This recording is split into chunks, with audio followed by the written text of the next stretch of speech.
So this is a whole crazy setup here. I'm sitting down with Mike.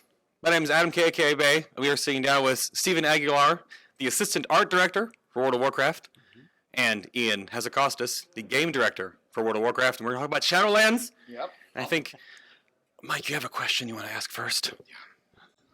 So, sockets on benthic gear. Was that a whoopsie? Yes.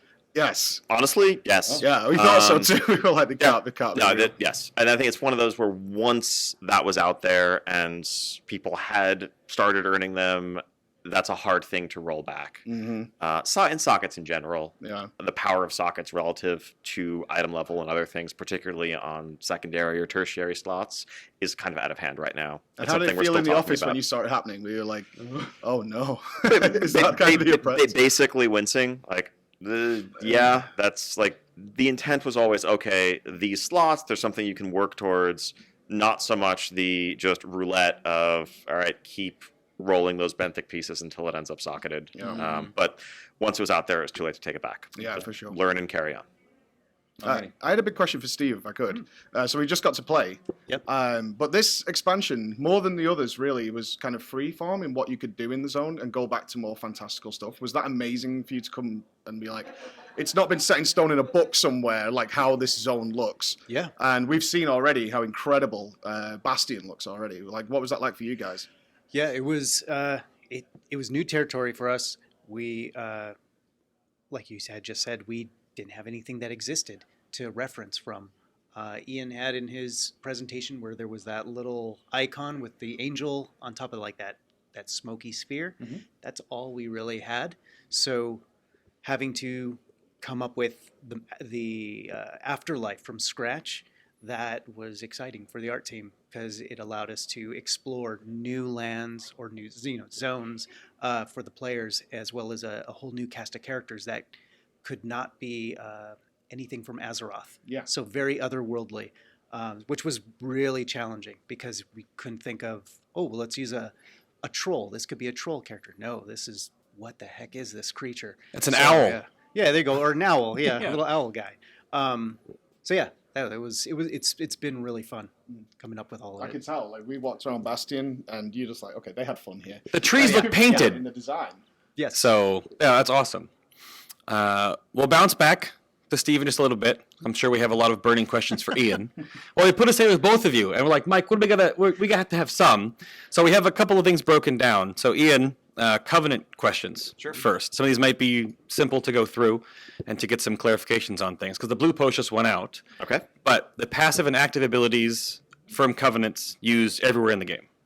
Endgame activities, PvP. Yes, and everything. there's no passive ability to my knowledge. They're both active abilities. Oh, really? Okay. Yes, it's more one Okay. combat ability that is class specific. Okay. So effectively 48 new abilities, 12 classes times 4 covenants. And then each covenant has a more universal, it's almost like a covenant racial, if you think of it that way. Okay, yeah. It's more of a utility, convenience, opens up some options to you in navigating the world, avoiding some encounters as you see fit. Alrighty. How hard will soul binds to Covenants be to respec? And are there any drawbacks to respecking? We'll have a lot more information about Soulbinds in the deep dive panel. Okay. I think a lot of those details also just frankly aren't set in stone right now. Okay. I think Soulbinds are designed with more of a sense of horizontal progression in mind. The idea is you can undergo a Soulbind with one of a set of souls that you'll be able to build a relationship with through your Covenant campaign and through that progression. And you'll unlock multiple, progress through the trees of multiple, but take one out into the world with you at any given time. Okay. Changing from one to the other will be a very simple matter. Now, if you've made choices within their individual trees, those are the sort of thing that's likely to be respecable, but not quite as fluidly. But we'll see how it plays out and how it feels, really. But he's mostly wondering about how locked are you? You said permanent as a choice, but obviously that would be a problem with like locking a certain spec and class into a certain hierarchy depending on endgame numericals and things. That's why we're wondering. When I said when you say permanent, what do you mean? Well, if you with pick reference to what? Like if you pick one covenant, that's that character's covenant forever. Okay, it's not permanent. Okay. It is a weighty choice. A weighty choice. Think Aldor Scryer.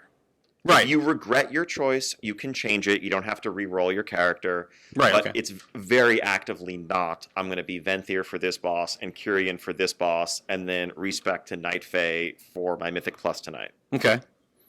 All right. So they will be you can't just do it willy-nilly then. No. But they will be able. You still be able to.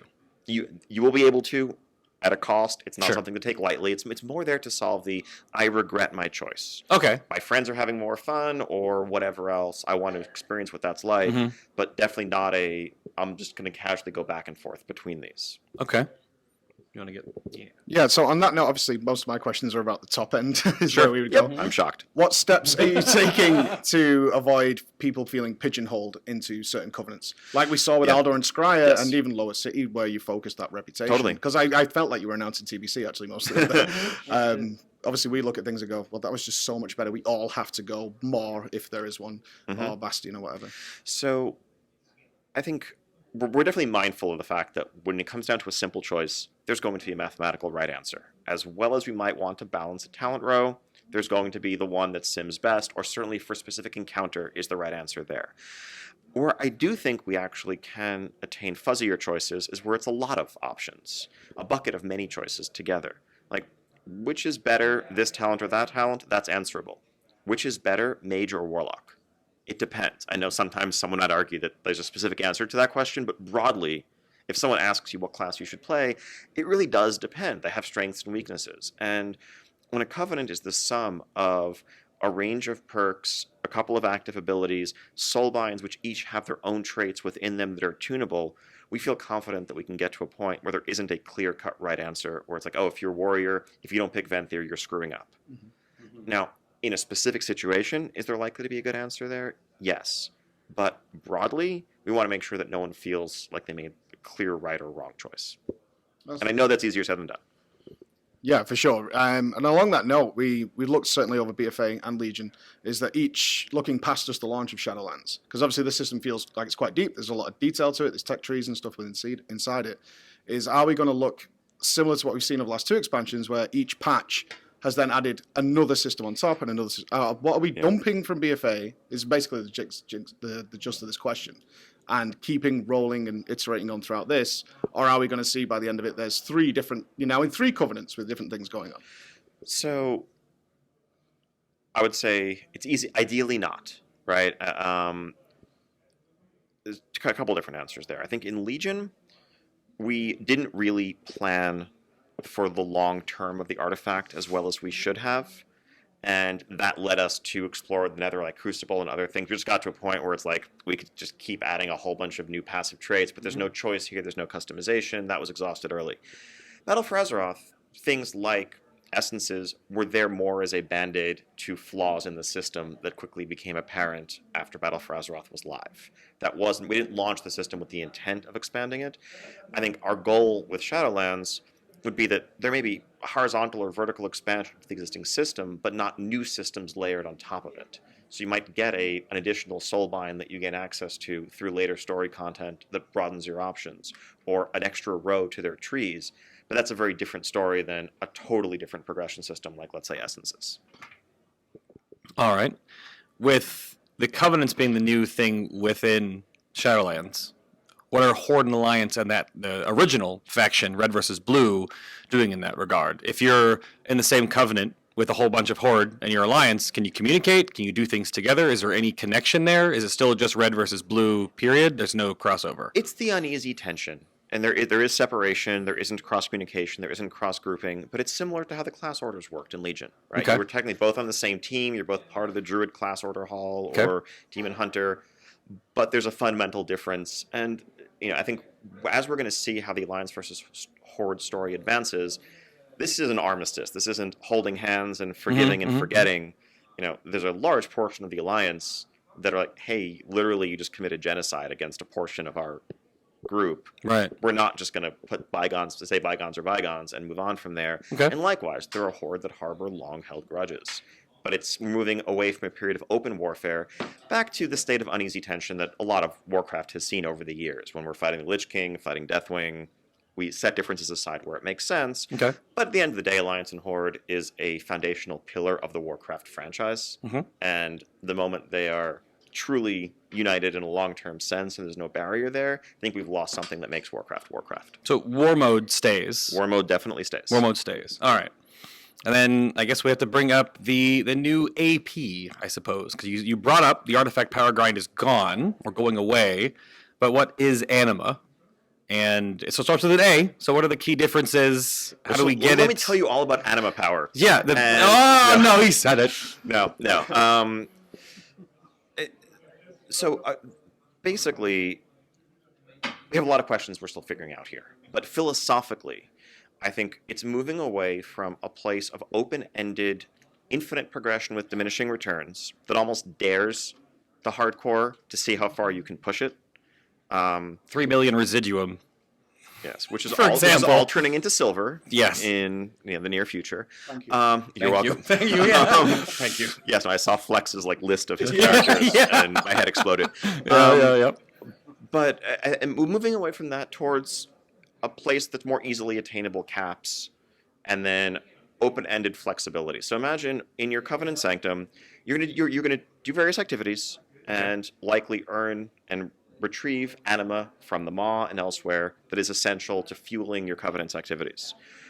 The first bit of it every week will effectively keep the lights on in your Covenant Sanctum, and that would further the strength of your Soulbind.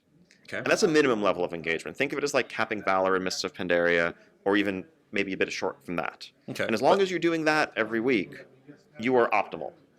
As well as catch-up mechanisms that aren't some mathematically driven formula like knowledge, but let's say whether you're an alt, you took some time off, you're coming to the expansion late, you are a few points behind where par is or where the curve is, that may be something that just shows up randomly on world quests where you can just earn an entire talent point effectively while you're in this catch-up state until you get caught up to par. Because we don't want this sense of I am behind or Right. but we do want goals to look forward to and choices and player power progression. Okay. So the idea is something along the lines of an easily attainable minimum threshold that's required for power optimality, and then any extra that you get can turn into utility, cosmetics, things that aren't making you hit harder or making your purple parses into orange parses in the raid. That's 'Cause the we bottom understand line. There's a whole Yeah. different psychology there. Yeah. Okay. So is it still from essentially everything? There won't be like an islands version of anima dump every week. It's just sort of from every activity, or To be decided. I think Okay. we wanted to have some theming to it, but a broad range of activities. Certainly, no matter what your play style is, since Okay. this is a universal system, you should feel like you can keep up and play the game the way you want to play it without being forced into activities you don't necessarily enjoy. okay, that answers a bit of a question later on. But we'll throw it to Steve, and then you want to ask. You can talk about Torgeth. Yeah, sure. But so Steve, Yep. this is kind of veiled as like one of the positive memes in the community. And we bring it up a lot when we see everything. And I was sitting on the media platform with Mike watching the Shadowlands reveal trailer, and we basically just nudged each other. It's like, oh, this is the R team. Here we go. So what? Yeah. So what do you guys feel internally, or what do you share around the office, or how do you just feel about the community's perception of just like, oh, it's always the art team sort of carrying this or moving this forward or changing the state of the game? Because you guys have always made some incredible scenery. The landscapes we're in, the dungeons, the raids. I mean, you just tested Nyalotha. And It's fantastic. Yeah. like what is because you're always way ahead of where we are experiencing. So do you have to like roll back each time to sort of like relive, oh, we made that a year ago and they finally get to see it? Like, what do you guys do to catch up with all that? Oh gosh. I think we just wait until it hits like PTR. Okay. Once it's out there and the public is actually starting to play it and they have some feedback, that's where we sort of return to it and just sort of keep it, start to address like anything that we see. Oh, they're reacting negatively to a particular thing that we created, like whether it's an armor set or maybe it's an effect for one of your abilities, and it's like, oh, maybe it just doesn't look right for a paladin, and we'll go back and we'll make those changes. But that's usually like Ian will come and we'll sort of discuss those things. Okay. But for the most part, yeah, it's like we'll finish it, and then right when they get to it, it's exciting to see. Okay, they're actually playing through it. What are their thoughts with all the hard work that the team put together? Like Nyalotha, like that was challenging. That skybox was amazing. Like The raid is a zone. yes, Not just like, Yeah. you know, like Ulir was like, it's just a tower under the ground. Yeah. But Nihilitha is a zone. yes, and seeing like that giant tentacle up in the or tentacles up in the sky, wherever you're looking. Just, We actually saw that accidentally because we accidentally killed the boss. We Oh. clicked a thing, there's a shiny thing, and they were like, whoa, okay, then now this is Nihilotha. There it is. yeah. So that was very challenging to try to figure out. Okay, how do we make it look like you're in this world or in the mind of N'Zoth? Mm-hmm. So that was that was something again. Like we were trying to figure out what would that look like, and how do we make it feel like your mind is being messed with as well. So I think that was one of the important things that you had asked. Like, can you pull this off? You know, this is very important because that's a key story element. And the follow-up to that, I don't know if this is directly your department on this, but the new character customization creation, does that mean that the entire overall arcing structure has been retooled and updated? That's been a huge ask in the community for a long time, that the character creation, essentially the engine, is what's being updated. We can't see it on the media floor right now. It's not something that's implemented, but is that wholly reworked, or is that just like more tickers to unlock every preset, essentially? Right now, we're still discussing what Okay. that's going to look like. Because now that we're actually having that artwork created, we're starting to figure out, okay, we're going to need to open up more slots for, you know, the customizing, like picking your customization. So it's still undecided right now. We're still thinking about it and coming up with some new ideas because we definitely want to at least make a visual change to things. Yeah. Okay. I think on that, I think the current plan is, I mean, it's not. WoW is never going to be a game with sliders where you can pick, how long you want your nose to be and all of that. There is definitely a lot of under-the-hood engineering work to remove old limits, to separate out things that were tied to each other, to really unleash the art team's potential in this area. I wanted to touch on some of the philosophies you're going into Shadowlands with. Sure. Certainly a lot of the features that came with BFA we felt required, and you touched on this a little bit, and that kind of continued on there. Is that something you're actively working against in Shadowlands, saying, so we looked at Torgath, the tower, which Yes. looks fantastic, but some people won't like it, obviously. But is it linked to, say, the legendary crafting system? It is. So even if you like it or not, you have to do it? I mean, if you want to be optimal, yes, you have to do it. I think now, how much do you have to do it? That's a much more flexible thing, right? I think we want to have reasons for people who love it and just want to go in for the intrinsic enjoyment to feel like that's worth their while.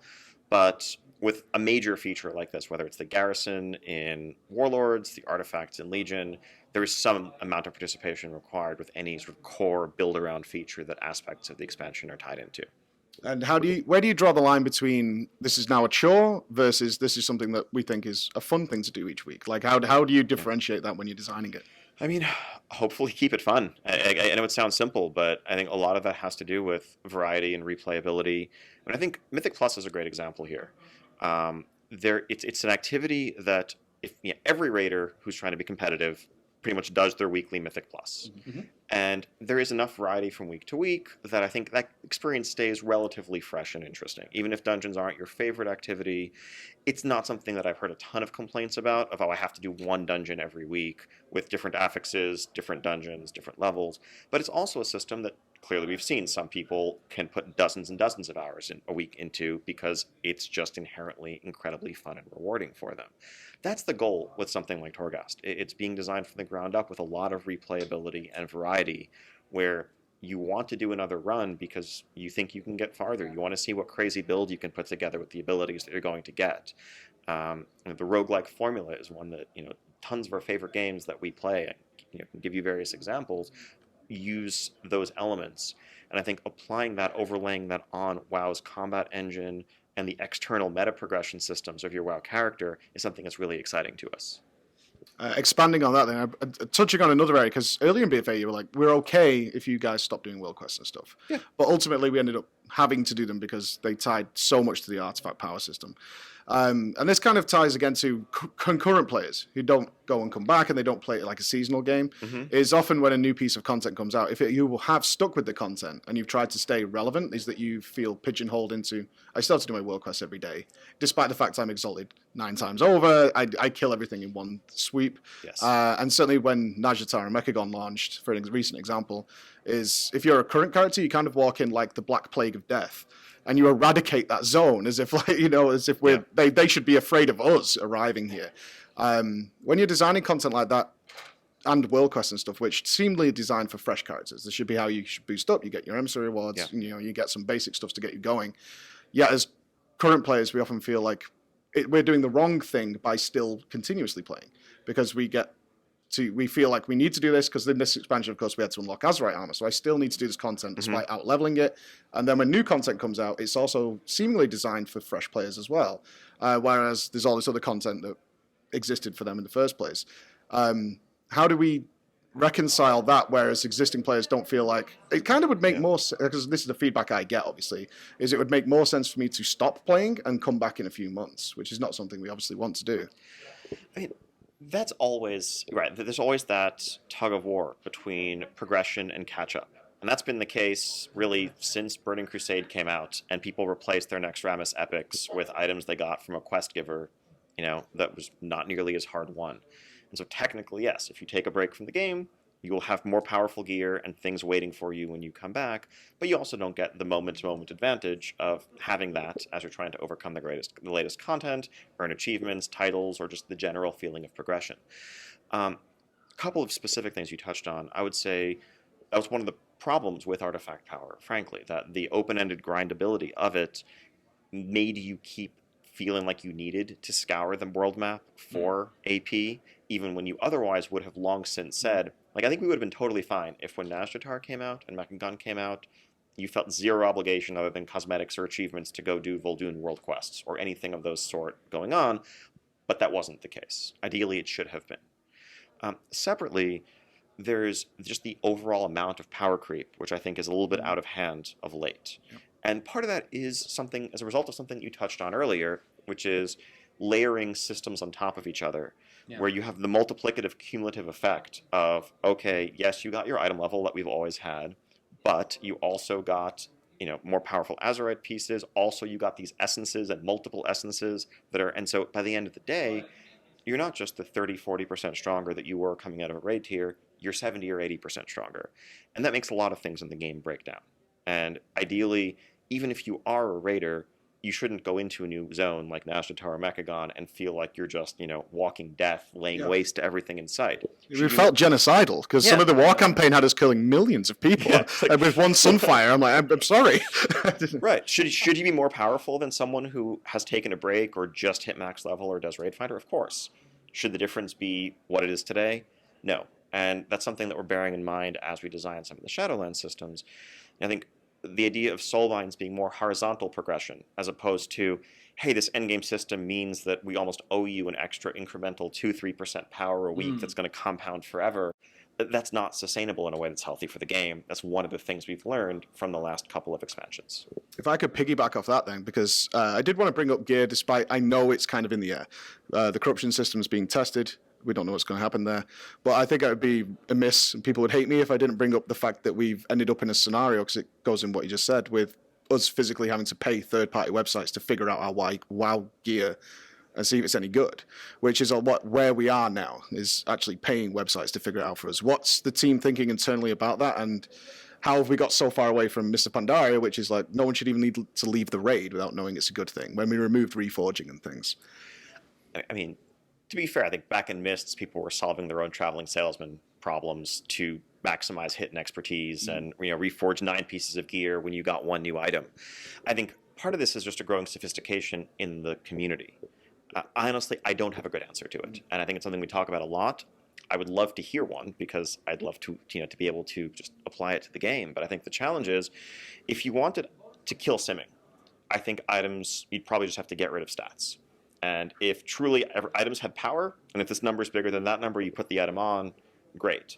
But even if we got rid of every sort of, Titan forging modifications, it's not a readily accessible problem to understand which trinket is better, or when you hit certain breakpoints of, thresholds that change your stat weights or the relative weights. And the fact that these tools exist means that optimizing players are going to take advantage of them. What we want to do is at least narrow the gap between those who are doing what seems intuitive and those who are going to crunch the numbers. Because I think in almost every game, there is theory crafting. Theory crafting has been part of WoW, of every one of these genres, for as long as you can remember it. And I don't think we'd want to design a game where there isn't room for sophistication, and the person who wants to take the time to math things out doesn't have some edge. It's just a question of how large is that edge. If you're going ahead and equipping the higher item level item, or wearing what feels like it should be right, if you're a couple percent behind the person who optimizes, that's not the end of the world. If you're a dozen percent behind, 20% behind, that's a problem. So I guess the final question then, while we wrap up here, is do you know if, as gear customization is a big part of this, is tier gear staying or coming back? Or is there a new style of gear? You don't know yet. TBD. TBD, okay. Yeah, I think so sets, I think, are fascinating and something we want to continue exploring. Okay. But part of what led to us moving away from class sets, some of it was exploring different aesthetics, but another part of it was just looking at how itemization and the availability of items has changed over time in WoW. When sets were first introduced, and Classic is a very readily available reminder of this, people working for weeks and months to cobble together a full class set, and it being a journey as you progress through the raid zone. With the increased number of loots that bosses drop, multiple difficulties, etc., class sets had gotten to a point where it was a box that you ticked often like 3 weeks into a tier, even more so with, master looter or loot trading and bonus rolling the bosses that had the tiers pieces you wanted. You almost felt incomplete before you had your set. And then for the remainder of that tier, those slots were dead because you were never going to consider a non-set piece in a slot that shared a set piece. And so what was that really doing for us? Like there's a cool fantasy to completing a set, but what it had turned into in practice was very far removed from the long-term goal and was instead actually limiting options. And so that made us take a step back. Let's say, let's put this on pause for a bit.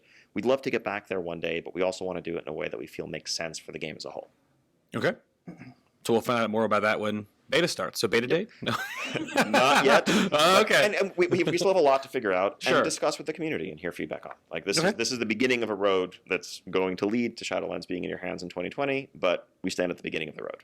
And Alrighty. Master Looter's coming back, yes? Master I didn't quite hear that. Master Looter's coming back, correct? That's what I heard. Loot and Mythic raids, I think, is the specific. I would say anything is possible, but not currently in our plans. Sorry. Okay. Ian, Yeah. Steve, thank you very much. Thank you. Yeah. Thank you. It's a pleasure. Thank you. And just to clear the air before we begin, Oh, no. I can actually say buff enhancement. The words are able to come out. Are we recording it? Just don't. No. Too late. Too late. You missed it. You missed I it. like his tears. No. I just choose not to. It's recording. It's already recorded. But that's a lie, you could. You could. You just could. did. Yeah. I saw you see word up. You said it right to him. He was right there. That's so sad. If I